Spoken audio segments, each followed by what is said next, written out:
Hello everyone, it's Monday, December 7th. I'm Charles Brown, Portfolio Manager with CB3 Financial here in Chicago. We're so glad you've decided to join us on tonight's Monday Market Mashup edition of CB3 Live. Glad you're here. Lots of stuff going on in the markets today. Just reminding you, if you guys are new watching this, subscribe to us on YouTube, okay? Click that button and then click the little bell so you get updates whenever we go live. We're usually live Mondays and Thursdays with client and viewer interaction, so you'll want to be there for that, even if you aren't a client. We're also tweeting every single day on Twitter. Be sure to follow us there, and then we're also on Facebook and LinkedIn. So today, market lifetime highs and the Europe vaccine rollout. Those are big stories on the coronavirus. Still not liking these numbers, guys. 175,000 new cases yesterday. 1,100 deaths. Still, the ratio is around in that 1 to 1.25% number. So we don't like any deaths, but we're not increasing to 2.5%, 3%, 4% like they are in Sweden, like they are in South America, other places. It's just a horrible pandemic, guys, but we seem to basically have it under control from a number of deaths, the morbidity rate objective anyway. Just hoping that this vaccine rollout is going to make a difference. Now, the UK is preparing. They will be first. They're rolling it out tomorrow. So by the time you see this later on tonight, of course, the UK is 6 hours ahead of us here in Chicago, and we'll see how it works. They are set to begin on Tuesday.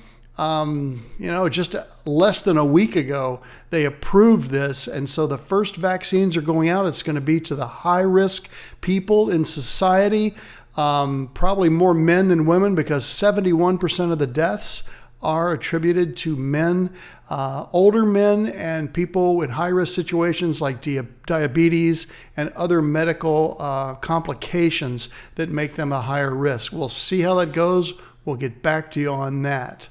The U.S. economy, I tell you what, as I just said, lifetime highs here on Friday. A couple indices made lifetime highs today too. Right at 40% for the year for the NASDAQ. Just incredible. S&P at 14, the Russell at 13.5, and the Dow lagging everything here at 5.5. And that's because the stalwart, we're going to call them old industry companies, just couldn't get the momentum going once the market bottom hit this year on March 23.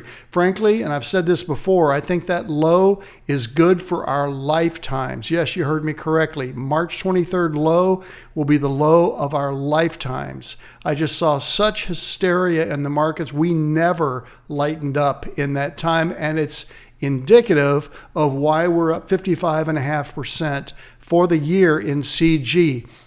On Thursday, I'll have a full report on all the programs for the year so you can see where that is. If you guys are with us, you see these performance numbers in your own accounts. If you're not with us and you're just following our program as an interested bystander, that's fine. But if you want to know more about them, shoot me an email and I'll be glad to send you information. Elon Musk, you guys know that I'm a fan of his. I do believe he is the new Steve Jobs. He has decided to pull out of Washington, at least for his foundation, fanning, speculation, if you will, but he's actually going to fully relocate everything to Texas. Why Texas? Well, things aren't quite as crazy in the big cities there as it is in Washington. For one, the weather's better. For two, but most importantly, it is a tax-friendly state.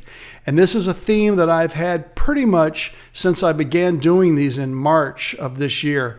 You are seeing a just frantic evacuation of the North and West and basically high population centers for places that have lower taxes, that are friendlier for entrepreneurialism. And it's affecting a lot of people, and I'll have more for this on you, on Thursday. It's definitely affecting people close to home, okay? So the 2020 election, no real surprise here. No incumbent president in nearly a century and a half has gained votes and still lost the election.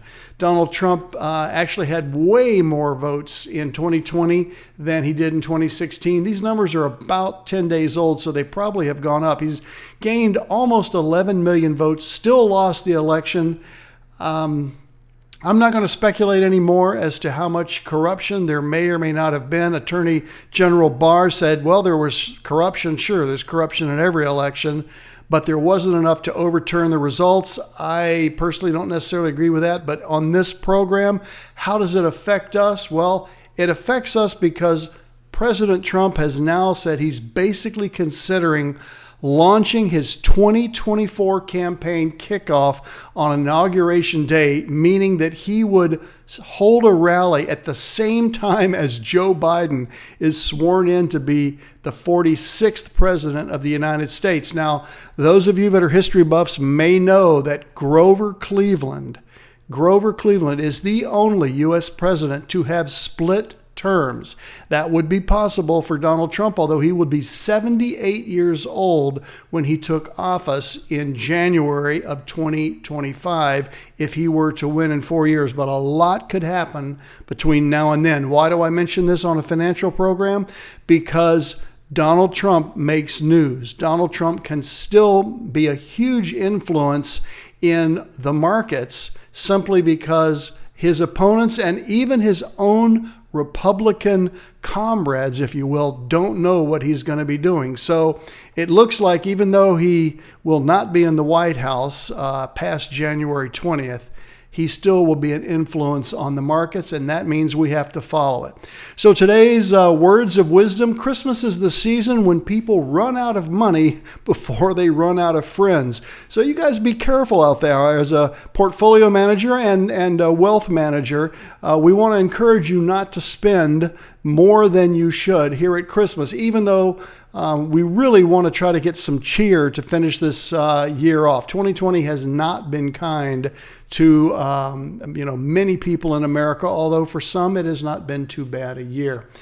So on Thursday night, will the Santa Claus rally actually manifest? This is a term that's been used for years. We'll see if we think it will. And then CB3, big news. Don't miss it, guys. Got something I want to tell you. Big change for us. Going to be positive for you, I believe. Hope you'll be here on Thursday night. Reminding you again, if you are not a subscriber, please do so now. Click the bell so you get the updates. Be sure to follow us on Twitter, and we will plan on seeing you guys on Thursday night. So I can't tell you right now what it is, or else you wouldn't tune in on Thursday night, right? But it's going to be big. I'm excited about it. I think that you'll be too, and I'll give you more reasons why when I see you on Thursday night. This has been the Monday Market Mashup for Monday, December 7th. I'm Charles Brown, Portfolio Manager with CB3 Financial in Chicago, where we don't just manage your assets, we become one of them. We will see you soon.